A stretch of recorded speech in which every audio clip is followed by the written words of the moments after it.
Hello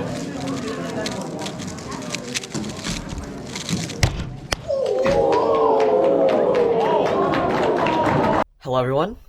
So recently at a competition this past weekend, I got a 4.036 official Rubik's Cube solve. And as you may know, as someone who wouldn't really consider 3x3 their main event, this is easily the most unexpected thing that's ever happened to me in my entire cubing career. I'm still in shock even days after getting the solve. And yeah, I thought that I would do a sort of reconstruction, a breakdown of the solve, as well as just give sort of an afterthought, kind of what I'm thinking about days after the solve. And as a quick side note, the cube I use in the solve, as well as the cube I'm using right now, is the Tornado V3M prototype. So it's unreleased at the moment, but what I will say is that it's a really good cube, at least for me, because when you think about it, I've only been to 3 comps with this cube, and I've already broken both my PRs on it. And so yeah, without further ado, let's just get started.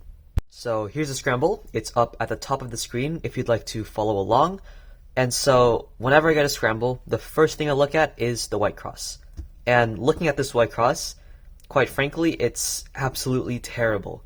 And usually when I get a really bad white cross, I look at the yellow cross. And if I had looked at the yellow cross, I probably would have done yellow cross because it's a much better cross, and also just doing one move like this creates this pair which you could take advantage of.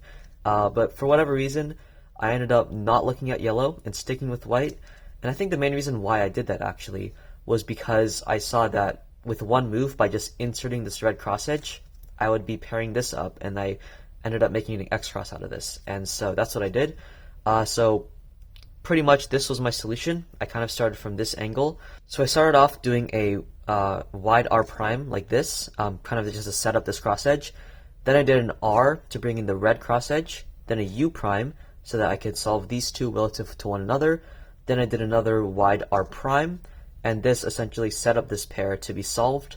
And then from here I just finished off my cross, so I just did D prime R to solve the green cross edge to here, then D prime, and then R prime, U2 prime, R prime. There's actually a way that I could have solved that X cross with one less move, I believe, and that was just simply doing so same first 4 moves actually, but before I solve this green edge, I can actually do a U2 just to create this square and then just solve like so. So that would have saved a move. I'm not sure why I didn't do that, but yeah. But moving on with the solution, the next pair that I saw immediately was the orange and blue here, just because if you imagine, I think I was at this position before I finished my cross, and this pair is just, it's easily the one that sticks out to you the most. And so that ended up being what I looked ahead to. So I did R prime, U2 prime, R prime, and then I went into this pair. I think the best way to solve this pair would actually be to do it rotationlessly, which I think in this case would be to do sort of like a U prime, and then F, and then kind of insert this pair into the back, and then F prime. But I'm going to be honest, I did not know the solution existed. And so instead of what I did was I rotated, and then I just set them up like so, and then rotated again, and then inserted them into the front left right here. Next pair I saw was this free pair, green and red, which is a super easy R prime U2 prime R insert. The reason why I did R prime U2 prime R as opposed to U R prime UR is just because it's, for one thing, it's one less move, and it's also just much more finger trick friendly, and so that's what I did. And now here is where I did something that a lot of people thought was zeroing, and I would like to make it clear that no, I did not do any zeroing. I'm not that good. So pretty much I think the way that most people would insert this pair would be to do something sort of 2-gen, for example like U, and then just doing RUR prime to set it up and inserting it like so. But I instead decided to do U, and then I kind of did a commutator to insert this corner. And so I did R prime D prime R, U prime R prime D R. It would have been really cool to say that I did that solution intentionally because I wanted to like preserve these blocks and somehow that I knew it would be a one look last layer, but that's not the case. I just did it because I thought it was the easiest solution to do at the time. So yeah, not zeroing. So this is the part of the solve where it went from being only pretty good to really good. And so I got this last layer case. And so I saw this T shape, and the first instinct that I had was just to do a U move to kind of bring the T into this position here.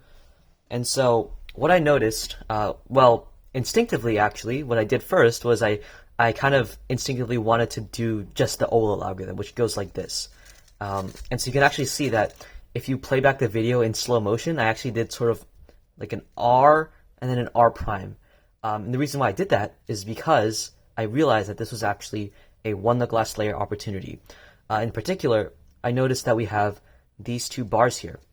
And these two bars are of adjacent colors. They're blue and red, which are adjacent colors. And so when you realize that you have two bars that are of adjacent colors, not opposite colors, but adjacent colors, the next thing to look at would be these corners right here on the side of the cube. And you want to look for kind of where the corners are matching. And so in this case, we have the corner in the back matching the bar, as opposed to the corner in the front matching the bar.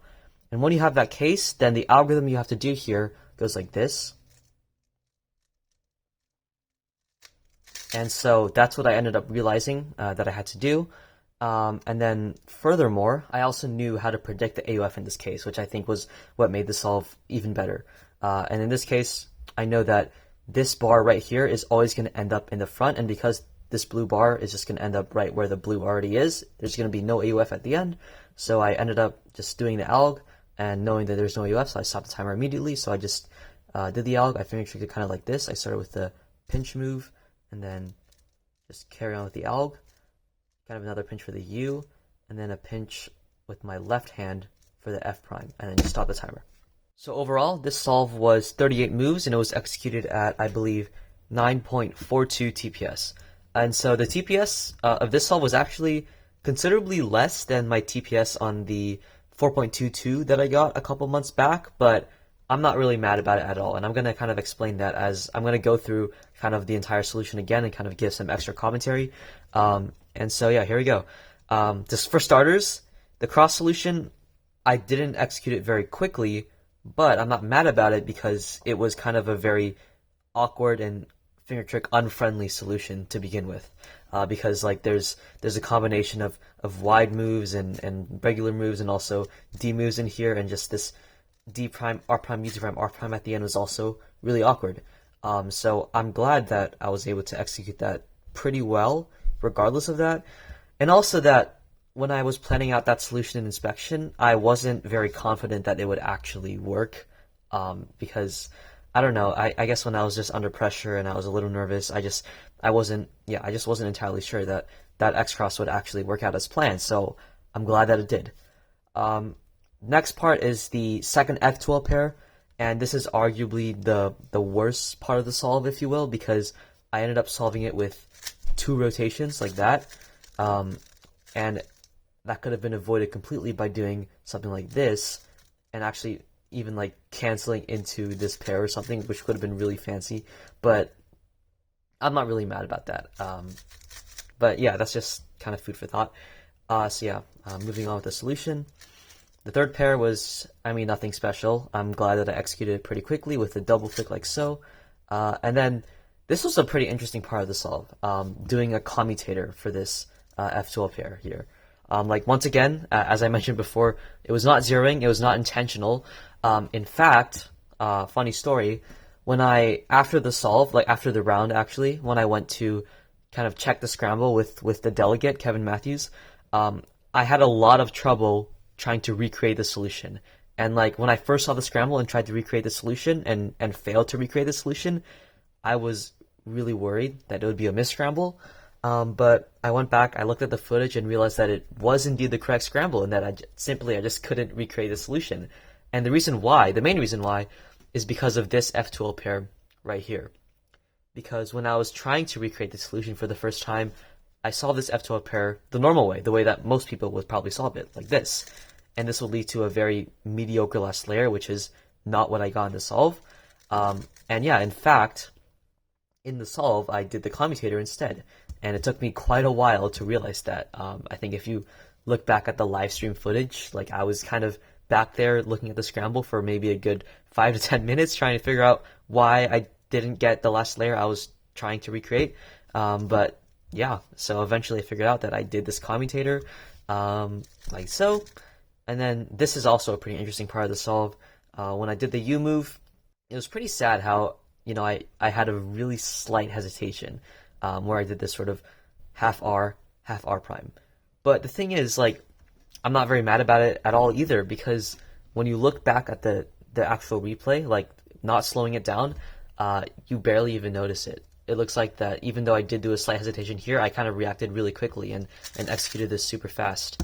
Okay, now kind of to wrap things up with my sort of overall reflection on the solve, technically it could have been sub 4, especially considering some of the mistakes that I made, namely like the R prime hesitation during my last layer. But at the same time, 4.03 is nothing to be ashamed of, in my opinion, and I am endlessly happy about this. Especially considering that I now have an official Rubik's Cube solve faster than the likes of Max Park, Timon Kolosinski, and especially Felix Zemdeks. To think that I have a faster 3x3 solve than Felix Zemdeks, the greatest of all time himself, is just mind-boggling. I don't know how long it'll take for me to fully process that, but here we are. It's a reality. Another thing that I'm gonna take away from the solve is, the seeming, like, if it wasn't obvious enough already, the idea that no solve is flawless. Like, no matter how fast or how good the solve is, that solve isn't flawless, and that there's always at least one thing that can be improved in that solve. There's always room for growth. Even if you're the world champion, or even if you're the world record holder, that there's always more to practice, and there's always something that you can improve on. And that obviously that's a pretty common thing to say. Like, that's probably something that a lot of people have already heard. But I think it's a motto that's going to especially stick with me after this solve, and that I highly encourage you guys to kind of keep this mantra with you whenever you're practicing, this idea that always room for growth. But there we have it. That is the reconstruction of my 4.03 official Rubik's Cube solve. I think this video is somehow pretty long because I had a lot to say, but I hope you enjoyed it nonetheless, and yeah, hope it was informative and fun to watch, and thank you for watching.